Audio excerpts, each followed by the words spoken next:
to A Well-Designed Business. My name is LuAnn and I'm so glad you found this podcast. Together with my husband Vince and our partner Bill, we have grown our company Window Works from the ground up. So I know and I understand the challenges you face in running your interior design business. I also know that your talent alone isn't enough to ensure your success. So on this podcast, we talk about strategies and practical steps to help you grow your business. But make no mistake about it, we have our share of fun here too, mixed in with those aha moments that I love so much. This isn't fluff. Nobody has time for that. Whether you are a new interior designer or a seasoned designer, I am here to help you create and to manage the kind of interior design firm that you dream of. It's straight talk and it's action. Are you ready? Let's get started. Hi, welcome to A Well-Designed Business. It's Power Talk Friday. Today, Eileen Hahn, my cousin, is back on the show. You heard her originally in episode number 363, where she talked with us about having a plan for building an exceptional team. And she's the HR whisperer who was one of the co-authors in the first Power Talk Friday Experts book. And she was with us at LuAnn Live. And she also has a chapter in my upcoming volume 2 of the Power Talk Friday Experts book. Okay.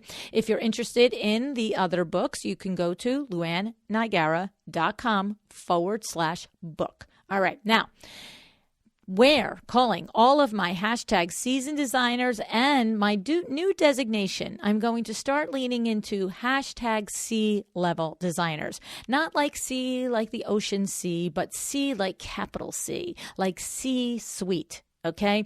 Because when your business is comparable to a C-suite level a corporation with a C-suite level, in my mind, this is where you have all kinds of roles. You have a CFO. You might have yourself as the CEO. You might have a chief marketing officer. And whether you call them all these fancy C-level names or not is not relevant to me. But what I've learned is that when you start to build businesses that are $2, $3, $4, $5, and $6 million, you fill out these different roles within your company. So I'm going to lean into this because I am learning and working with a lot more of you at this level. It's exciting, and I want to make sure that we bring content that really fills out for you too, okay?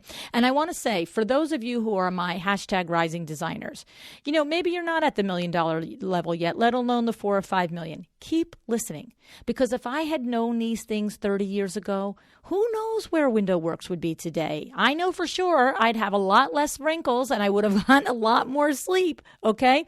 Because here's the thing, going from 2 to 5 million is not easy. It doesn't happen by accident, okay? Intentional is the name of the game when scaling at this level.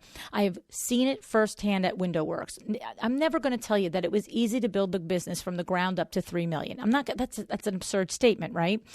You probably heard the show yesterday where I told you how hard it's been the last 3 months, okay?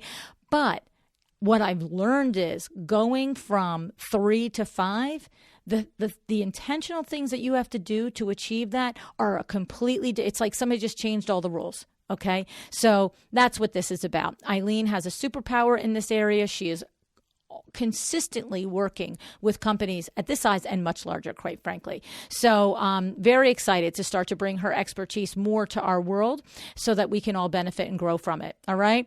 And of course, let's not forget to thank our sponsor, Article.com. You know that Article, I have to tell you, is your place for mid-century inspired furniture, right? If you have a project that calls for the clean, sleek lines in that Scandinavian style, and this is the place to go, Article.com, okay? I would love for you to open up your trade account by going to welldesigned.article.com. All right. And of course, what we know is that if you've got a couple of little areas in a space that need to be filled out and that you've got to get onto a project quickly, you can get furniture from Article in days, not weeks, not months. And this is very helpful. And also, too, I keep reminding you, we have so many clients now that are just rearranging areas in their house to accommodate homeschooling and working from home and everything else. And Article is the place to address these needs quickly, easily, reliably. Okay? So, welldesigned.article.com. Right now, looking forward to this conversation with Eileen.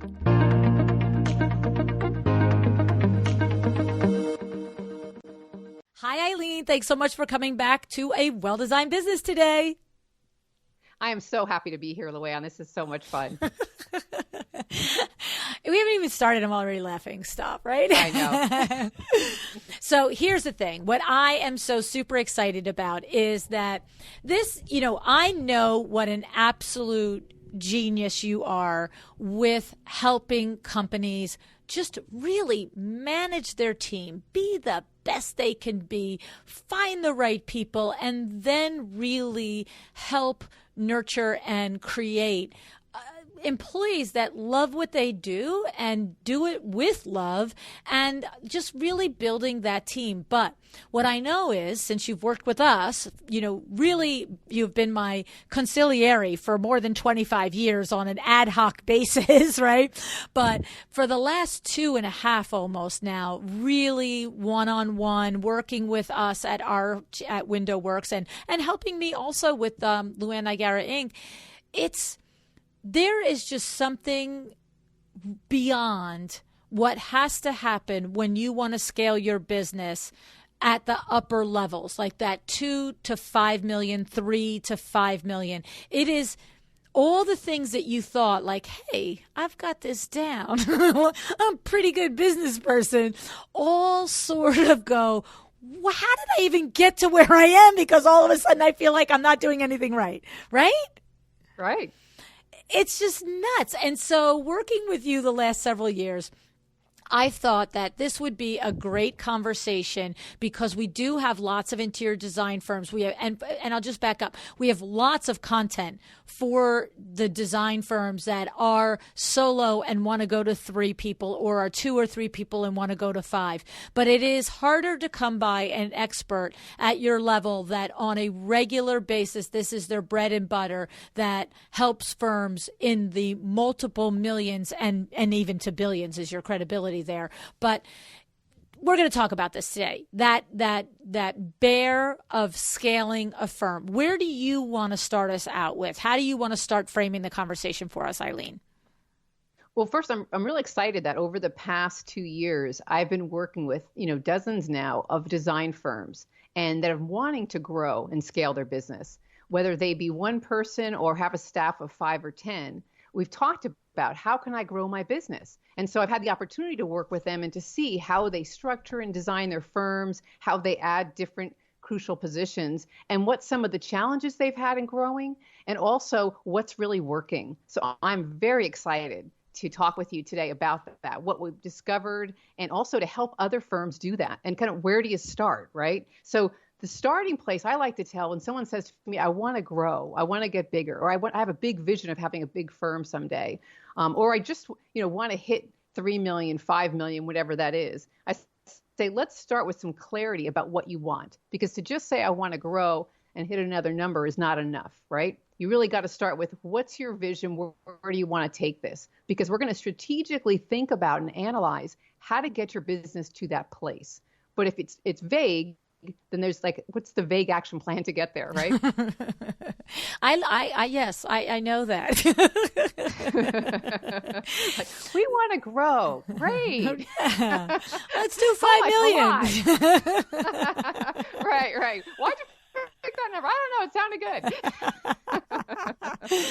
It's so funny and so true. But the thing I love about it is that there are duplicatable things that you need to do in order to take a firm. Let's center on this number of, say, 3 to 5 million. And I want to suggest that we settle on this area because you and I have just, as the time we're recording this, ended one mastermind of 2 million plus interior design firms. And we just starting our second and third mastermind with 2 million plus interior design firms. And for the most part, these are business owners that want to go to 4 and 5 million. And my experience with Window Works being a $3 million gross firm and us looking at going to the 5 million, informs the discussion as far as what I do as the co-leader of this mastermind and what I know from my 39 years in business, but also as your guinea pig and as your coachee for the last 2 years. And then also the person who still legitimately sits at your knee and still learns from you and what you bring to the table based on your 25 years experience. So let's, for our conversation today, talk about that type of designer out there that is doing the 2 to 3 and wants to grow, and how we help them break it apart to analyze that and put it to a plan, right? That sounds great. So the first step, I would say, again, in coming back to that vision piece, is where do you really want your firm to be? And sometimes people start out when they're just in that 1 to 2 million zone of just kind of taking any and all business they can. So if we're going to start formulating a plan for growth and we want to go to 3 to 5, I'd say, what kind of firm do you want to be? What do you like doing? What are you good at doing? What's the market segment that you're reaching or that are really responding to you and your designs? What parts of the business give you joy? And let's really define what that vision of the firm that you want to be looks like based on those kinds of things. And then let's articulate it both in a compelling vision statement so that people will want to join and rally behind you, because you want a team of people that are fired up to get to that vision, not just you trying to get there, right? So you have a kind of a vision statement perhaps that's very compelling. And I have a couple examples for you with some design firms, as well as kind of your numeric goal as well, right? In terms of 3 million, 4 million, 5 million, 10 million, whatever that may be. So let me share with you a couple of examples of some compelling visions I found. One is by Inspired Interiors out of Chicago. And their statement is that they curate spaces that embolden you to enjoy life in new and empowering ways. And that embolden word is just like, wow, it encourages me or gives me the confidence to enjoy life. And so the people that are going to join that team are going to feel like they're a part of something special and meaningful in life, right? It's not just I work for an interior design firm and we want to hit 5 million. Right. Right. A little different. And then Blakely Interiors out of Rhode Island, their vision is to inspire the world to live vibrantly in their homes and in their everyday lives. And I'm a kind of a vibrant person, so that word just like I want to go like look online for their firm, right, and be like, yeah, I'll hire them because I am like full of energy and vibrance. That's like my middle name. Right.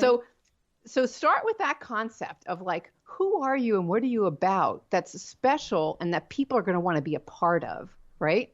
And that really defines you in this segment, whether it's, commercial, residential, construction, whatever that is, right? Design, build, and then attach that first numeric goal for yourself, 3, 4, 5 million. So that's kind of step one. So let me just talk about that for a moment because I want to pull it apart. So what I love about this is, we had an episode a few months ago with Laurel Smith, and she was at LuAnn Live with us, Eileen, and she described how she had read the first chapter of my book, which talked about really having this come to Jesus moment with yourself. What is my firm? What do I want it to be? How do I want it to present in the world? What do I stand for? Right. And she actually shared on the show that she had read that. And she literally said she thought to herself, okay, I'll get to that later. And she kept coming, she finished the rest of the book. And then she said, after she came to LuAnn Live and she was talking with everyone there and listening to all the different speakers and so forth like that, then she had the aha moment that she was floundering and back and forth on starting out and doing staging and doing this and changing her mind because she had not had that let me set up my vision, mission, and goals. And so it was kind of interesting because I said to her, you read it and thought I was just like putting fluff in there, right? She goes, yeah, kind of.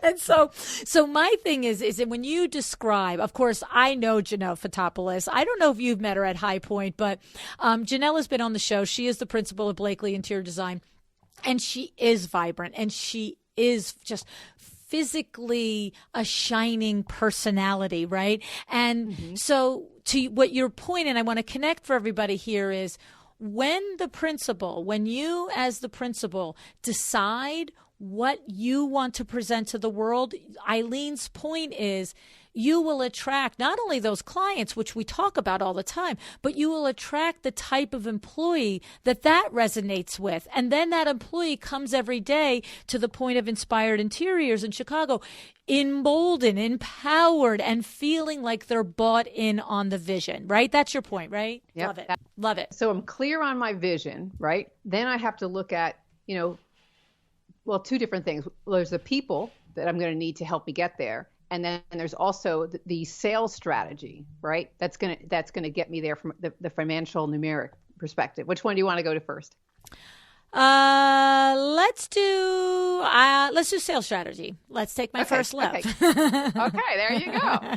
So if I know that I'm doing these activities, right, using these marketing techniques or sales techniques, and it's producing, 2 million or 1.5 million, and I know I want to get to 3, 4, or 5, what am I going to do differently, and what am I going to focus on to get those numbers up?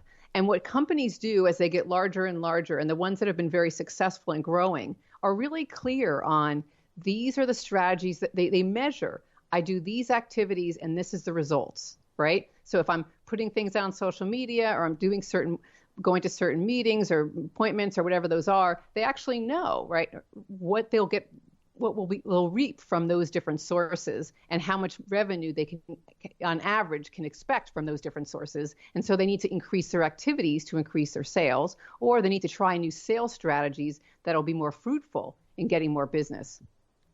I love this. So we look at what has worked for us so far. We are a successful firm. Mm-hmm. We're probably doing 2 or 3 million. What has worked for us before?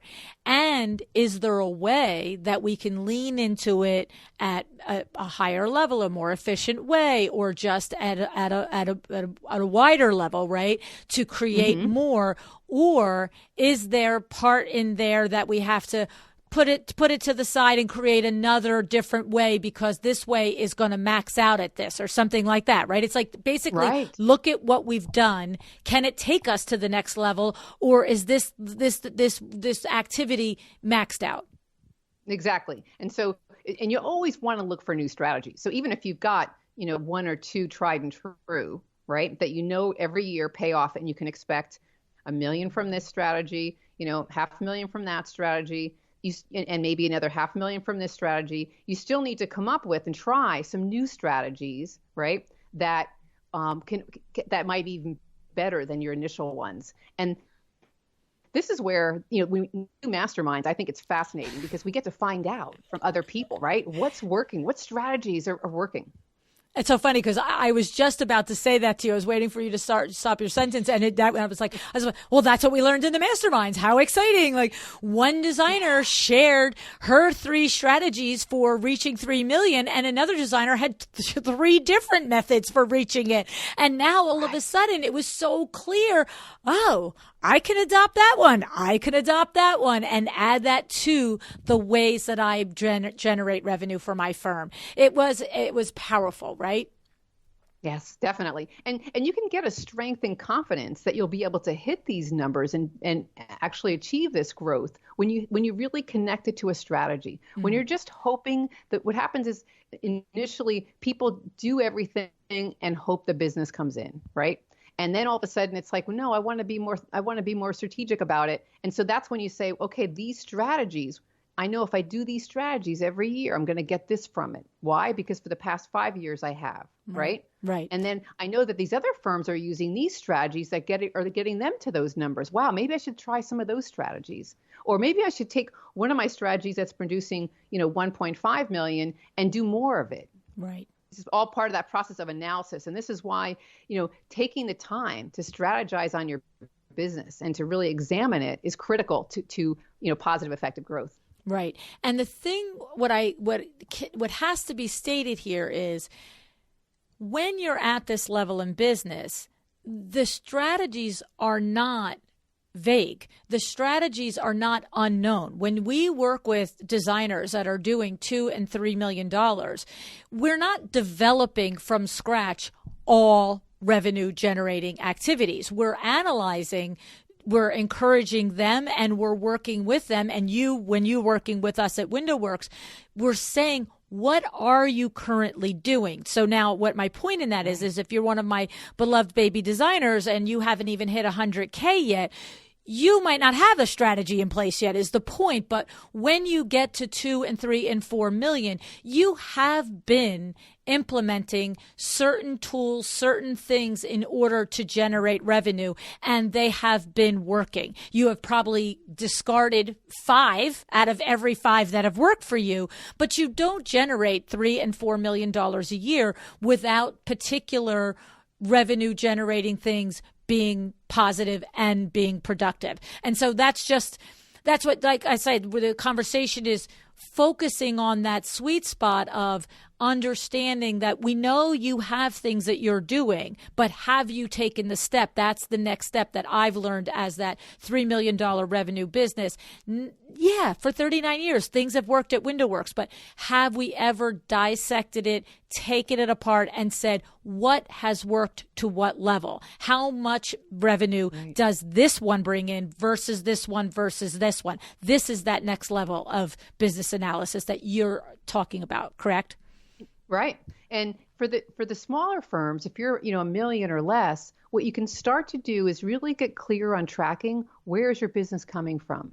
So every year I look at who are my clients this year? How much revenue did I do with each client? And where did they come from? Were they from referral? And if it was a referral, from who? Right? Or did they, come find me online, social media, right? So start tracking that. And actually you can even look back, if you can look back for the past 3 to 5 years and say, where did my customers come from? Where did my highest dollar volume customers come from, right? Yes. Because maybe if it is referral, then wow, I can explode with a whole bunch of different just referral sourcing ways to generate business. I've done my business for 20 years from referrals. That's my biggest source, right, of how I get my business. I have other methods that I look at and track, but spending time and quality with the people that you've already done business with, that know and like you and seen your work, and then spending the more time and connections you have with them, the more they refer you to other people, right? Exactly. And I have to say, I do find that it is a step that is sometimes overlooked, is the tracking where your business comes from. I had a recent conversation with a designer that I'm coaching, and what was interesting was that at the beginning of the conversation, the assertion that she was holding on to was that the things that I have done to generate new clients have not worked. And she listed the 4 or 5 things that she has done over the last 2 years. And then I said, well, how many clients have you had in just 1 year, like 2019 to 2020 right now? And it was however many clients. And I said, well, let's just pick them apart, because it was maybe 20 clients, right? So I said, let's take a minute. Where did this one come from? Where did this one come from? Where did this one? And it was an exercise. She had to think about it. She had to reflect. And then when it was done, I added it up. And I was like, do you understand that 70% of your current clients that for the last calendar year came from these 2 activities that a half hour ago you said to me don't work for you? Like, it was interesting. And that's the thing. It's the taking the time to analyze it, as opposed to just thinking, oh, that's probably not working, so I'm going to stop doing it. Right. Yeah, exactly. And this holds true whether you're doing 100K a year or you're doing 5 million a year. What are the best revenue generating activities? And do we lean in? Do we build them out? Do we duplicate them in some way? What do we do? But it comes to your initial point of analyzing it. I love it. Right. So every year, really have in as a minimum of 2 to 3 days of strategic analysis on your business. Quarterly is also good to build in those quarterly analysis points as well. But this is where you're really looking at, what's working, what's not, what am I going to spend my time on next time? But also keep in mind, with the changes in the world right now, we have to keep our eye always on what's working and new strategies, because, right, the world is changing, business is changing. And so there might be a new strategy that could explode your business. That's because of how we're doing business today, virtually or whatever, right? Could be a new product or a new revenue, a new stream, or new technique. So absolutely. I mean, the pandemic has changed a lot of the things in the way we do business, and you can't ignore it. You can't put your head in the sand, and it's not all bad. I mean, we experienced in our mastermind, all 6 of us. But at the beginning, we had the heebie-jeebies scared out of us that our businesses were going to collapse. And by the end, all 6 of us had at least hired at least one new employee because we were so busy, right? Right. Yep. So, and that's, and once you have your strategy, right, for like, I want to hit these numbers, I'm going to have the revenue streams. And in fact, in our masterminds, we have a number of people. I have a number of clients right now that are in that situation where they have more business than they can do. That's right. They're saying, I'm overloaded now. We're over capacity now as a staff. I still have inquiries coming in I can't get to. Now they'll say, how do I grow now? Like, how do I keep up with that? Right. So our next question around that is, what staff do I need to add? Right. If I'm going to grow and hit those numbers, or if I'm exploding at the seams, how do I go about that process? Yes. I had 2 people leave me a message about that exact question this week. I know I need to hire. I'm looking at the pipeline ahead. I'm experiencing where I'm at now, and I need to hire, and I need to figure out who the next hire is, right? Yep. So let's talk about, like, how do you start that process? It starts with the principal. Who is the principal? What's their personality and style? What are their strengths? What do they bring to the table? Because depending upon what that person's strengths are, you're going to need different players, right? So if you're just adding one person, or if you're adding, you're already a firm that has a couple of people, you got to think about yourself and what you need.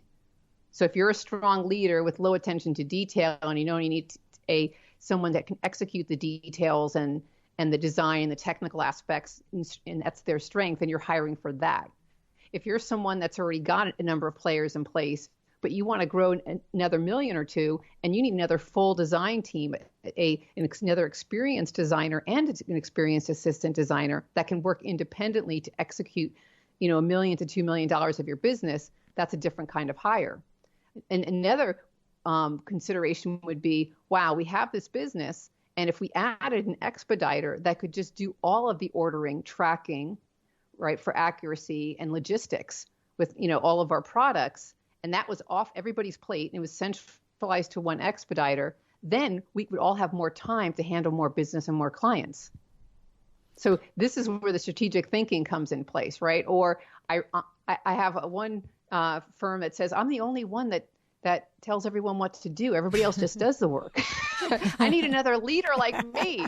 And so it's like, okay. Right. So then let's talk about how to hire another leader like you. And it's not always easy to find. And of course, if you ask them in an interview, just, do you take charge and lead projects? They'll say, sure. Everybody says yes. Do they really have the leadership skills? Exactly. Right. Do they really have the leadership skills? Just like everyone says they have detail orientation, right? Everybody but me. I own it. No, ma'am, not your girl. But it is true. It is something that everyone, almost to a person, will say. And I think it's, for me, I'm done pretending and thinking and hoping. It's not my thing. It's not my jam. And so I know, and that has been a lot through your help through the years, understanding you have this set, Lou. Go get somebody with that set, right? And it's deeper than, we always talk about. It starts with, okay, it does start with the things that you just like to do, the things that you are good at doing, and the things that you don't like to do, and the things that you're not good at doing. That's a great exercise to start with. There's no question. But it does go deeper, because that's where I have, with 9 million hours of working with you, uncovered, with custom window treatments, I needed to be detail driven. I needed to pay attention to the details. And so I would say, oh, this is a skill set that I have. And then I would be upset with myself when I wasn't consistent all of the time on it, or I would drop a ball. And it wasn't until that you pointed out to me, just because you could make yourself do it, LuAnn, doesn't mean you're happy doing it, and therefore it doesn't mean that you should be expecting yourself to do it. And that's that transition to scaling your team to what you just said. It starts with you. Who are you? What are you good at? What are your strengths? And what are who are the chess pieces you need around you so that you can now look at your strategic goals that you've set in your vision and mission and values to build it out, right? Right. And one principal I'm working with said, I'd like to be able to step out a little bit. I'd like to be able to just work on new business generation, kind of oversee design concepts, but not be responsible, right, for full projects or be the project manager or lead on projects. And so then it's like, okay, so then we're hiring someone that can actually be the lead, right? So that you can step into a new role. So it's understanding who you are. And then also saying, well, I know I can, like I had one that said, I'm a CAD expert. I'm great at that, but I don't want to keep doing that, right? I want to move out of that role. I don't want to be the only one in my firm that knows CAD, knows the work, right? And so again, you're thinking about who are you and also where do you want to be with this growth so that you can think about who do you need then? Because sometimes you need someone to replace you that is similar to you because you want to move into a new role.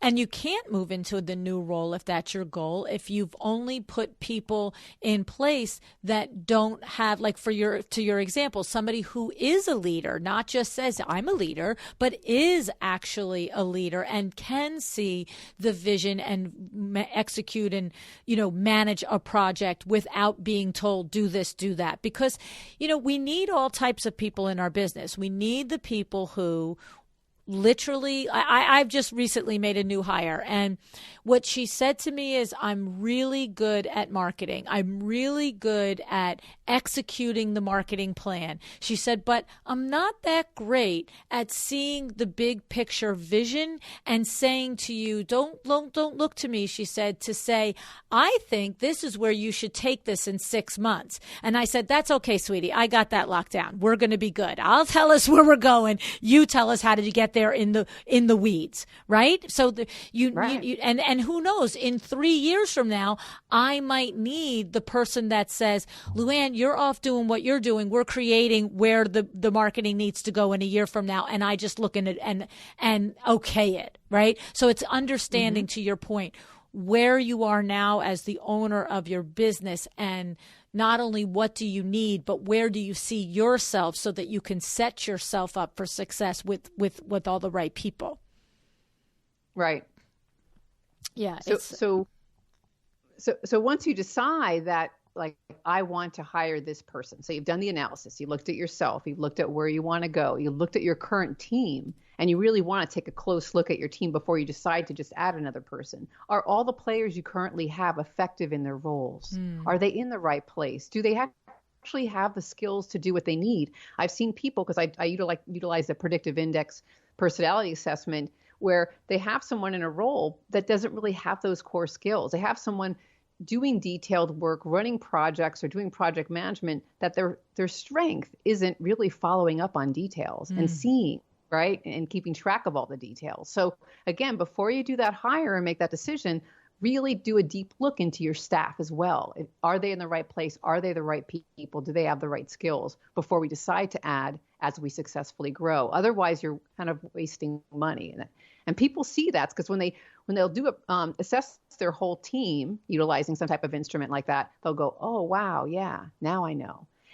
Many times they'll see they have great people in exactly the right spot. And then it's like, I can feel confident now, right? Adding this new member with these skills. Yay, great. Right.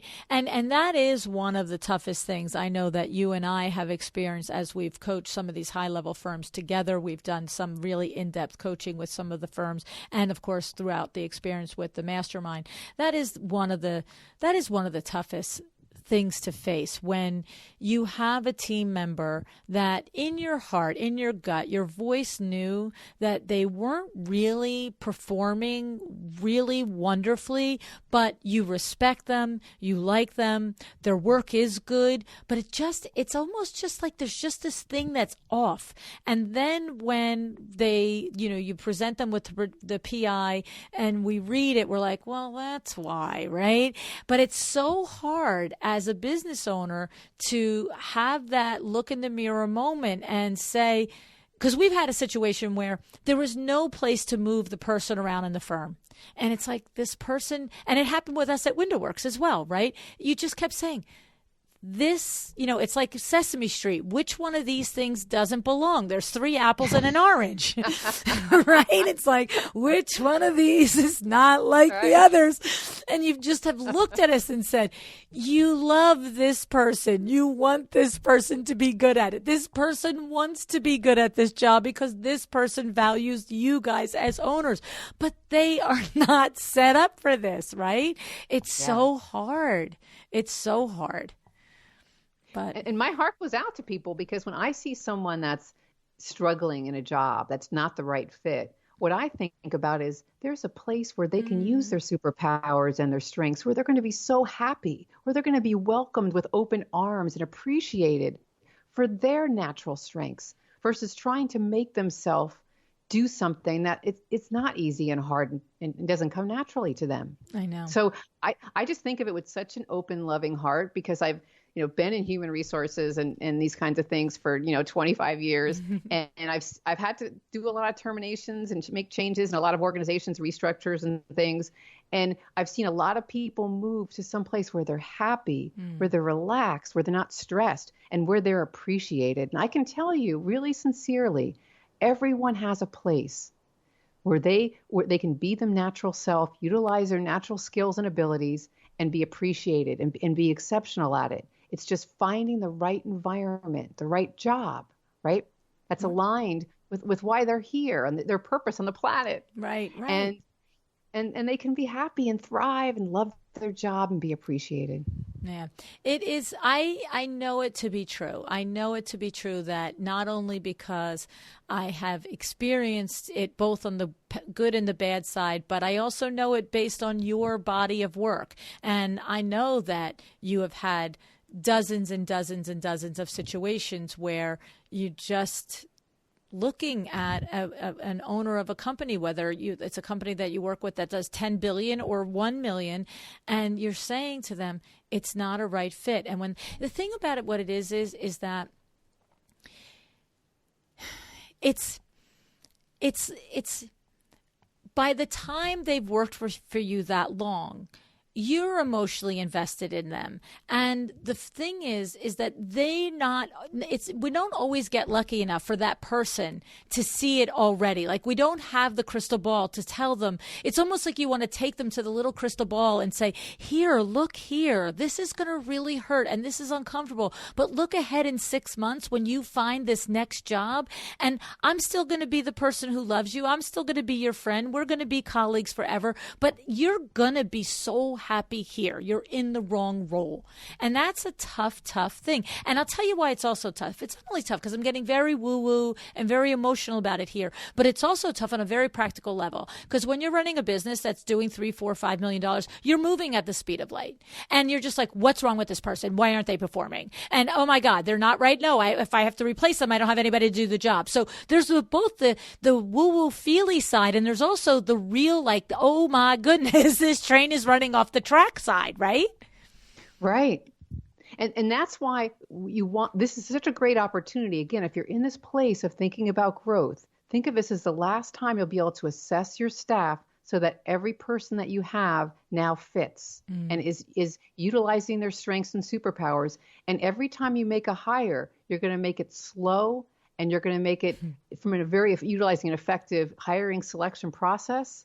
And you're going to just hire people that have the natural strengths and skills, and not just someone that wants a job, right? But someone that's like, I love to do the details, or I love to do the creative design, or I love to, track and measure, whatever those things are. It's like it's natural for them. I mean, there are people that don't like to pick up the phone, and much prefer to email, and there are people that hand me the phone, I'll talk to anybody about anything. Right. Not a problem. Easy for me. You want me to go in and meet 100 people at a mixer? Not a problem. Right? So you want the right people they're happy to go do the job you want them to do. And if you've got a fast-paced office, then you want people that love fast-paced. I know a lot of people hire people that like slow and steady, and that's great. but make sure that the environment they're working in is that, so that they can be comfortable and thrive. Right. Otherwise, they're kind of a nervous wreck. Right. Right? No, it's true. You know the experience with Anne. Anne had to, you know that story. We've told the story where at the end when she was leaving, and I had asked her, I'm cutting through the short version of the story, but great employee, 7 years, gave us 2 months notice, was just moving out of state. And she had become so valuable and so important to us that I realized that she had long surpassed her original job description, which I've also since learned was not a good thing, that I should have kept revising it and getting clarity on it every single year.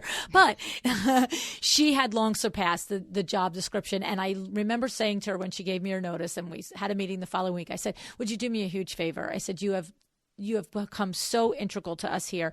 Would you just please start to keep a Word document or Excel spreadsheet, anything you want, of all the things that you do that you really realize that you just started doing and we just let you do, and we now, don't even think about that you do it. But I'm going to need to know these things because I don't even remember half of them what they are, and I'm going to have to make a new hire, and I need to evaluate this. And so the end of the story was that her very last day, we're all cheersing her, we're happy, blah, blah, blah. And I went, wait a minute. And the whole room, we're all there. Whole room. Oh, where's your list? Where's your list? Oh, I left it in the computer. Don't worry about it. You'll find it. No, get the list. No, Lou, it's in the computer. You'll find it. Don't worry. We don't have to do that today. I'm like, Anne, let's look at the list, right? And the punchline is, the first one is this. The second one is this. The third one, LuAnn is not yelling. I'm like, everybody cracks up. And I'm like, Anne, what does that mean? And Anne is she's still on the planet, a soft-spoken Midwestern lady. And she said, well, Lou, it took me a lot of months to realize that you weren't yelling. And I'm like dumbfounded. Everybody's hysterical. And the reality is that Anne is slow and steady, and LuAnn is crazy and fast. And for Anne, it took her many months to just realize that my pace felt like I was yelling. It felt like just a conversation was this, and I'm just talking. You know what I'm saying? And so, but I've learned since then through your coaching and counseling that depending on the position, like you would not want a direct report to LuAnn that doesn't get that, because that person is going to constantly feel, to your words, terrified. Like they call me the hurricane. The hurricane's here. Right? And I'm not doing it on purpose. I'm not even, like I said, LuAnn is not yelling. That's just LuAnn is intense. And so, but this is an important key element when you are going to scale your team, because if you're not clear on, like you said, who you are, what you do, how you do it, your strengths as a person, as a leader, as a principal, it's very hard to build the right team in under you that can thrive, because that's our goal. We want everyone to thrive, right? We want everyone to love their job, right? I mean, and you can, because I've seen organizations like this. In the most successful companies that I've worked with over the years, everyone literally loves what they do. It's fun, enjoyable, they're good at it. And I'm sure many of you out there are on teams like this where you just feel like, yay, high five with everybody. We're all good. We're all, we're great. We're doing it. We're making it happen. And you have like this pride and camaraderie and appreciation for the people you work with. And that's the kind of teams you're going to create. And those the ones, when you grow, you want to grow with more of that. And so how do you do that is to really clearly define, what is this job I'm going to add? Let's really take the time to make a detailed job description of the major functions of this responsibility. Let's look at it in relation to the other team members and their job descriptions, right? And then let's look at, based on this job requirements, what does this person need? What kind of skills and experience do they need to be successful in this role? And then you start your hiring process by interviewing people and evaluating people specific to the selection criteria needed to successfully execute this role.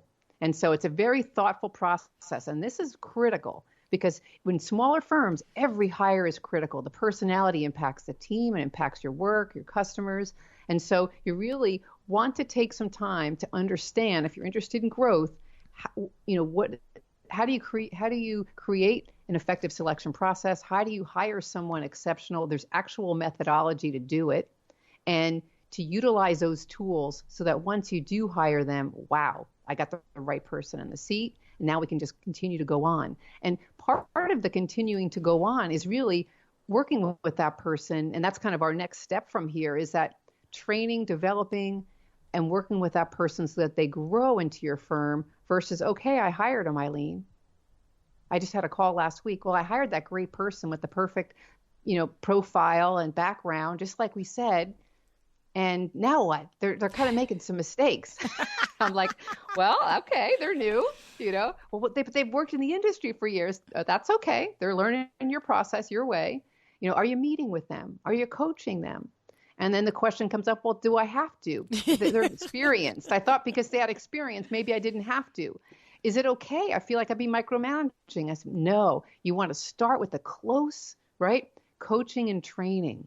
Even with someone that you're hiring that's an experienced designer or design lead in your firm, they need to learn your processes and systems, your culture. And so you're meeting with that person regularly and closely until they build the success, right? So to give you that example, whether it's you're hiring a new design assistant, even though they have experience, or you're hiring a new designer to join your firm, even though they have experience, you're like, well, they know how to do the job. But your close time training them over the next 60 days will pay off so that in 90 days, you've seen them do the job successfully. So you're actually almost holding their hand, watching their work, giving them constant feedback on the first few projects so that you and them see what success looks like. Then you can give them the space. And what happens sometimes is that people will hire someone and they'll just kind of leave them on their own. I mean, they'll give them an orientation and some training, but they'll be reticent about giving the continual feedback on, what's working, what's not working, where they're going off or coming across too strong or not listening. It is so critical to do this, to use your word. It's absolutely critical. It is hard to do it, though. I have to say it is hard to do it because, again, at this level of revenue, there are a lot of balls in the air, and I have done it Eileen's way, and I have done it my way. And I'm telling you, doing it Eileen's way is the way to go, because that not only the initial outreach process that you do with the job description and the job title and the deliverables of the project and the type of the job and the type of personality that you're looking for and identifying all of that is just, we've had 2 hires in the last year that, to Eileen's word, did slow. And it's painful to do it slow, but it is so much better. And there are times when I'm like, this person is great. Like, personality is good, this, that. And Eileen has said to me, the PI's off. I'm like, not that far off. You're like, it's off. I'm like, okay. And you just to wait and to keep looking for the right person. And then that extra level of support that you think, and I know what you're talking about, Eileen. I know the type of design firms that you've been working with and the level that these principals are at.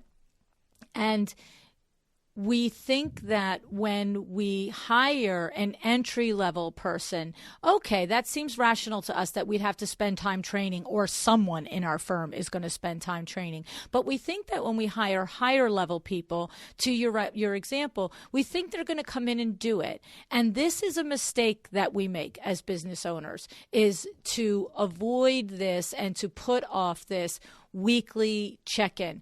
But I will tell you that it is hard to execute. So I sit in your shoes. And Eileen, what do I say to you? Are you kidding me? I have to have another meeting this week with I'm like, oh my God. Like, all I have to do is have meetings all week individually with every employee. And she's like, well, if you want them all to be productive and happy. and let me share a few positive examples for you out there. Okay. 2 examples come to mind. First of all, this concept of having these clearly defined job descriptions and guidelines for your team members. You think, well, it sounds nice, but who's got time and things like that, right? Well, Corey Damon Jenkins's firm has those down solid. And he has each role is clearly defined with expectations and performance expectations and evaluation, and so that everyone's really clear on their role, and also if they want to move into a new role or grow and develop, what that new role looks like and the skills that are needed in those roles. And then Martha O'Hara Interiors, Kate was telling me that part of their ingrained culture and what they feel like really makes them successful is this idea of kind of employee development and this commitment to their employees. And they actually every week have a one-on-one with their employees to provide both positive and constructive feedback and coaching. And that's just the core. They said, that's who we are. That's what we're about. We know that's what makes us successful and what makes our employees successful. So they're committed to that. So really think about that. They've made a commitment to it. Wow. You can too. And these kinds of firms do very well, right? And they know that's part of their secret sauce of what's making them successful. Right. Well, you've named two rock stars. There's no question. I mean, both Corey Damon and Kate run exceptional businesses, truly in their own right, completely different types of firms, but absolutely buttoned up. I've had interaction with Corey and extended team members and just so on point. And of course, Kate, I just, talk to her constantly, and to just hear her describe, as you said, the individual meetings, and she manages a huge team, 25 people. This is the point, that it is so hard to imagine carving that time out. But I know from your experience and from the stories that you've shared with us, and just the witness of the women and the men that we've seen in our masterminds, this is where and how you scale your company, because you cannot do $5 or $8 or $10 million alone. It requires a team to do it, and the team has to be on the same page. And that's what everything that Eileen is describing here. It's all of the mechanisms, and it's all of the processes, and it's all of the thoughts and the energy that you put into this back end that enables you to duplicate it employee after employee, but to not just duplicate it and have a bunch of robots running around, but have people who believe and align with what your beliefs and goals align. And that's where we create the happiness in the creating of the firm as well, right? Right. And I'm so excited that, your new book coming out in November, I'm privileged and honored to be an author of one of the chapters. And I'm excited because in this chapter, I take examples like we've been talking about in this session of interior design firms that are using these principles and are having success with it, or finding that these are the keys to their growth and their success. And so when we talk about things like, oh yeah, take the time to do the strategic planning every year and do the quarterly reviews, you have Laura Yu Interior Designs who says, hey, I credit our success to our discipline in doing that every quarter and annually, right? Yeah. So these things we're sharing today, and also that you'll find in the chapter, are really tied specifically to interior design firms that have succeeded and grown, and why and how they've done it. Yeah. So super excited about that. I know. It's so exciting. I'm so excited too. And, the thing is, one of the last things that I want to just mention is that you have coming out in the fall available, an answer to one of the big pain points that we experience as business owners. And I know that you have put the time and energy into developing this, because you have worked with so many interior design firms over the last couple of years since we first introduced you to the audience. And it's what you've done is you put together 5 products. Now, really, the job description, for what someone does in your firm is, I have come to learn through you, is absolutely essential. You cannot hire somebody without it. You can't evaluate somebody without it. You can't assess their performance, good or bad, without having it clearly in front of both you and them of what is expected of them to do. But, easier said than done. Well, what is the job description, and how do you do that, and what is all the different things? And then from the job description, we've worked over and over again creating the job post that attracts that person because, for example, just like, Janelle has in her words, the vibrant colors, somebody else might have, I'm always making every fun of the coastal beach chic, right? But the point is that there are people who want each when they come to design. And it's the same when you hire. The job description we put out for the data entry clerk literally is light years different from the job description that we put out when we're hiring a salesperson, right? I mean, right. Everyone's customized. Exactly. And so your expediter job description is not going to be, hey, busy interior design firm hiring an expediter. We love, this, that, and the other thing. Come join our fabulous team. It can't be the description is the exact same, except the name is expediter, junior designer, senior designer, because just like you make copy on your website to attract your ideal client, you put copy in your job posting to attract the ideal candidate. And so this is another component of it. And then finally, the interview guide, right, is what kinds of questions to ask. And you described it a few moments ago to me off air that, so you avoid hiring a friend that you just because you like them, right, Eileen? Right. So it's interesting. You need to make sure that, and sometimes people can get all the way to this step where they hire, so they've got the good experience, they've attracted the right person, they got the right background skills from their, assessment. And then the person interviews them and it's just, and they don't know what to ask. They don't know how to really dig in to do they have those skills? And let's really see what your portfolio looks like, or let's see the type of work you've done, or let's have you do a work sample here, on site, or, take one home. And so knowing what questions to ask and what skills you're actually evaluating with the rating scale pays off tremendously in making a successful hire. And what people tend to do is they tend to hire people they just like. So they get in the door and they're like, I like that person. They were really nice. And you're like, yes, that's good. I think, and we want to hire someone that we like and is nice, right. But we also want to make sure that they have the skills and that we're looking at the skill decision as well as the fit, right? Because to me, part of the like factor is the culture fit, right? If my culture is high energy and vibrancy and positive attitude, then absolutely the person, I do want to like them. So hopefully they'll have the high energy and vibrancy and positive attitude, but they'll also know CAD, or they'll also have experience doing, modern designs, or they also have, these kinds of programming skills or attention to detail, et cetera, right? So you want to make sure you're looking at all of it and when you're making a decision on whether to hire someone or not, and that you're taking your time, because again, people will do one round. They're like, I placed an ad, I went through 50 resumes. I interviewed 3 people or 4 people, and guess what? They didn't find one. Okay, that's round 1. I know. You're famous. I mean, when you hire exactly. When you're looking to hire someone exceptional, it's going to probably take longer. It could be the first round. I'm always up for that. Right. But it might be the 3rd week after going through more rounds, right? And that's okay because it's worth it for the right person. Because they're going to stay with you a long time, right? It so is. I mean, our recent hire with Catherine, I mean, of course, Lisa does the initial screening, but I think she looked at over 300 resumes, literally probably had more than 30 phone interviews before she culled it down to 4 people for me to interview. 4, from starting at 300.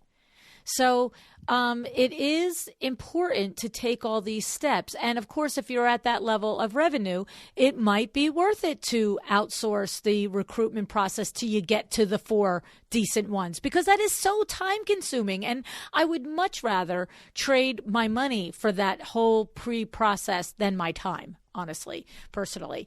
But the thing about it is that it comes with having the proper setup from the beginning. And I love that you've done this because you have put together 5 products that designers can purchase. And one is this set of information, the sample job post, the job description, and the interview guide for each of the positions: designer, assistant designer, expediter, bookkeeper, and office administrator. And I know firsthand, this is gold right here. Even that interview guide, with the rating that you had. When we interviewed, Lisa interviewed Catherine. I interviewed her on the phone. I interviewed her in person. And then we brought her in to interview collectively with Vin, Bill, and myself.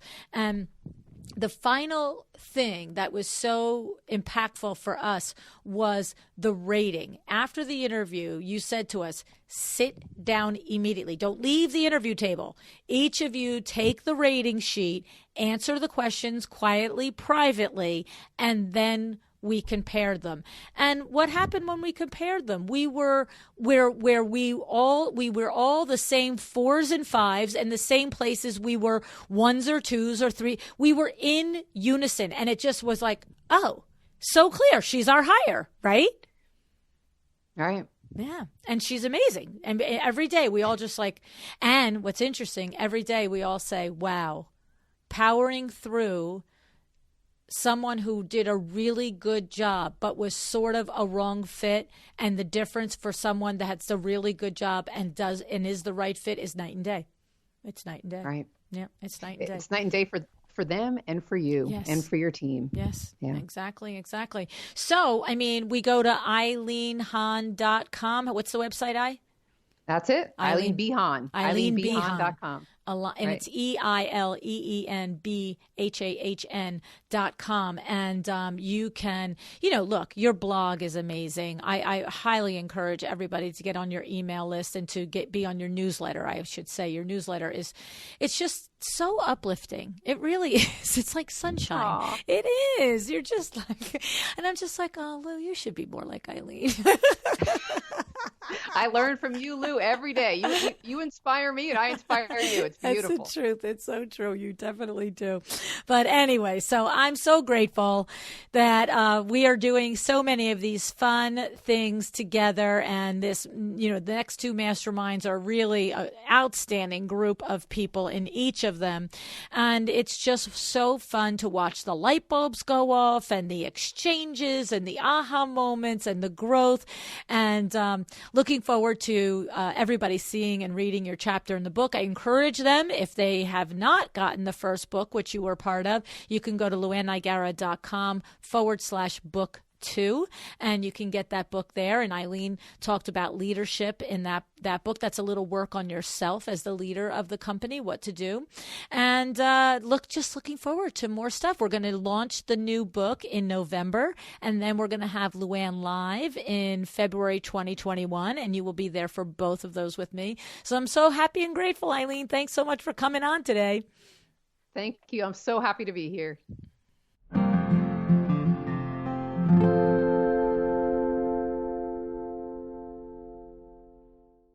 So it's clear how much fun I have when I'm with Eileen always, okay?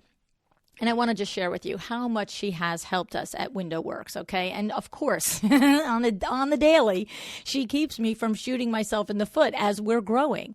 She suggests things to Vin and Bill and myself that we never would have thought of. She's such an amazing resource as we learn how to best guide and nurture our company as we continue to meet the changing needs of our customers in this COVID world and everything else, okay? Again, I have to mention yesterday's What Would Lou Do?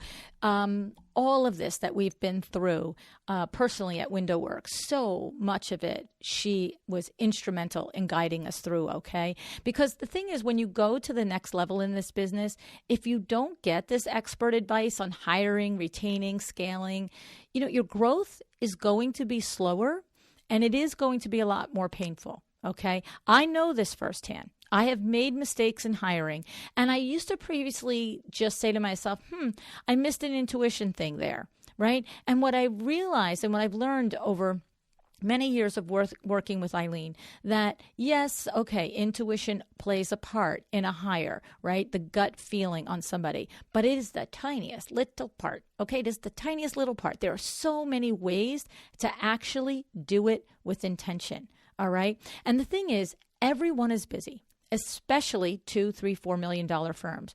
But if we want to grow, we can't allow ourselves to get so wrapped up in our day that we don't leave time for the planning and to doing these things thoughtfully. All right. And I just really love how Eileen takes this overwhelming task of scaling and breaks it down into a simple, not easy, but simple to-do list, right? First of all, we have to take time away from our business. It seems counterintuitive, all right, especially when you're this big and you're this busy, but we have to step out of the 9 to 5. Okay. Well, out of the 9 to 9, right? But we do. We have to step away to free up that headspace, and so that we can get serious and really focus on what it is that we want and how we're going to get it. Because if you don't get clarity on that vision for your business, where are you going, right? That's the thing. So you have to start there. And if you haven't read chapter 1 of The Making of a Well-Designed Business, my first book, go back and do that. You got to talk to yourself. What do I like doing? What am I good at doing? What segment of the market do I enjoy working in? And the reason why that, if you're an experienced business owner, one of my C-level designers or seasoned designers, and you're doing that $2 or $3 million, and you're thinking, I already know that. What I know is it changes over time. Okay. What you like doing and what you're good at doing change over time.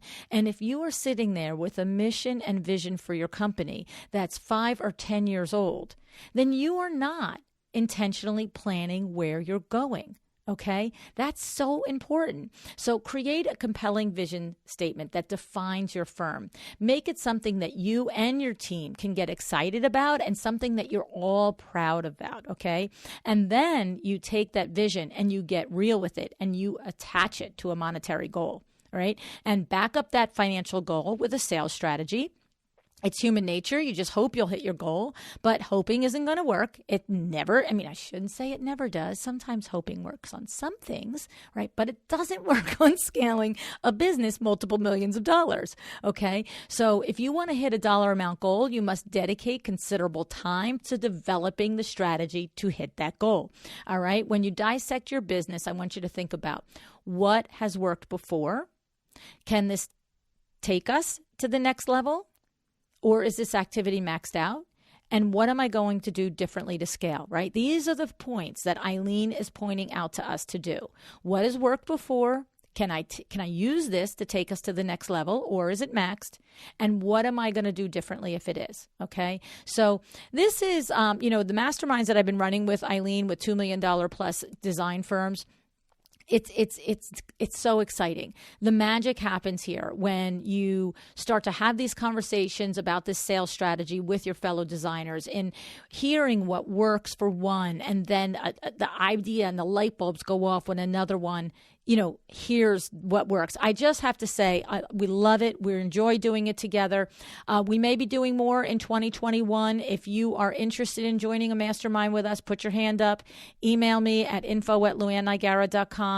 And I don't have a formal intake form on this yet, but it is just a thing. It's so exciting to watch the light bulbs go off. Okay. And so for your smaller firms, take a hard look at where your money comes from too. All right. You need to be tracking this. Okay. Figure out what clients and jobs are the most lucrative for you. You need to know these things. You need to know what you really love, the kind of project you love, but you have to know that project is one of the projects that's worth continuing to do because it makes you money. Okay. So, and if you just like to do it, I'm going to remember right now, Ruthie Stolson. I remember on her episode, I don't recall the number, we'll put it in the show notes, but I remember her. She's a luxury designer, and she does this. It's not designer for a day. It's like a refresh for the day. I forget what she calls it. But basically, she goes in, and she will, for one day, just rearrange everything in your house and make it look better because, you have that superpower to do that. And I remember her saying on the show, some of my designer friends ask me, why do I do this? I'm not, selling product, and it's a one-day thing. And she said, I just love it. I just love doing it.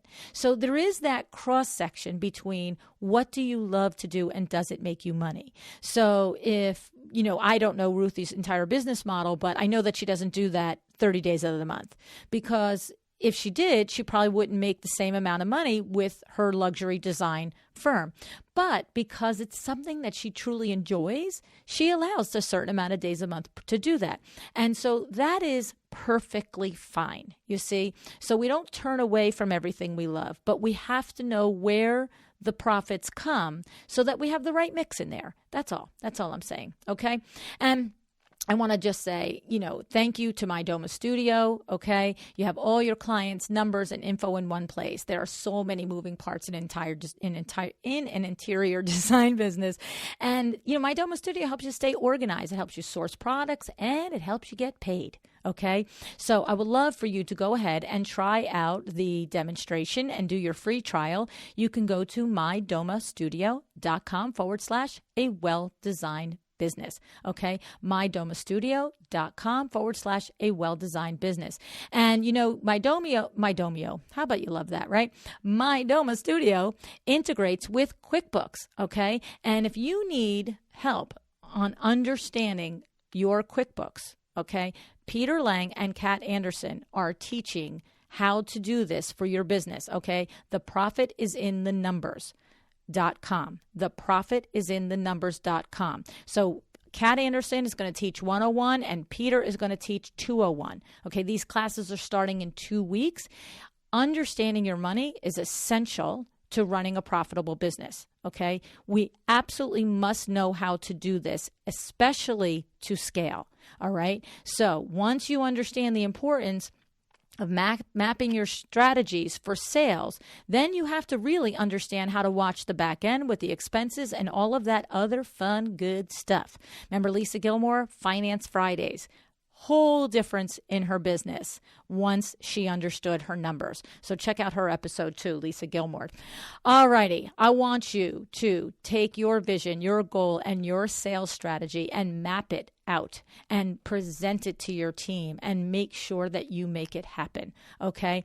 And the one thing too, I really want you to understand is that we've talked about it a lot, but the hiring of the right team is critical because at this level, you can't have 1 or 2 shining stars and 3 or 4 turkeys. You can't, because you can't pull a train this big if everybody isn't united and really the best person for the role that they're in. And the key in this is making the good hire to begin with, okay? And that part is hard because it comes with having a finite job description, a finite job posting, okay? And then a meaningful interview process, okay? And then a rating tool. And guess what? I have been after Eileen for months to develop something for you at your level that you can get your, get and use. And so she's done it, okay? It's taken her hours and hours of work, but she has developed the process that you can buy on her website for the various roles that are needed in your interior design firm. At this point, she's probably worked about almost 3 dozen interior designers, and she's been carefully collecting information and data and really diving deep into the nuances of the different roles that you need to support you as you grow a business. And she has come up with these amazing job descriptions, job postings, relevant interview questions, and a rating tool. So love for you to go over to Eileen, EILEEN, B. Hahn.com/designers. Okay, EileenBHahn.com/designers. And you will see these packages that she's got for you. They're amazing, and they will save you hours and hours of time in just coming up with it yourself.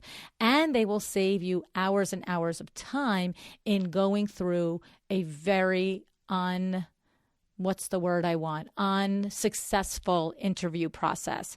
Night and day, doing it her way and just doing it your own way. Believe me, I've been the one in charge of interviewing and hiring our entire life at WindowWorks, and I thought I was good at it until I found out how to really do it well. That's the truth. Okay, so. And the last and final thing I want to say to you is take a look at my stories today. Eileen has a really cute meme that I think you're going to love. You know Eileen. She's just such an exuberant, lively, vibrant, loving human being. And I'm just so thrilled and lucky to share her with you. I have to say, we really are very lucky to have her in our community here. So thank you for joining me today. I hope that you have a great day, and I hope that you decide to be excellent. Thank you so much for joining me again today. This podcast is a production of WindowWorks, your resource for custom window treatments and awnings. To learn how we can help you on your next interior design project, go to www.windowworks-nj.com. And if you're interested in working with me on your business, either through masterminds or one-on-one coaching, or you want to know how to get my book, The Making of a Well-Designed Business, or you just want to know what's going on in the podcast land and where I'm going to be, all of that is found at LuAnnNigara.com. Thank you so much. Have an excellent day.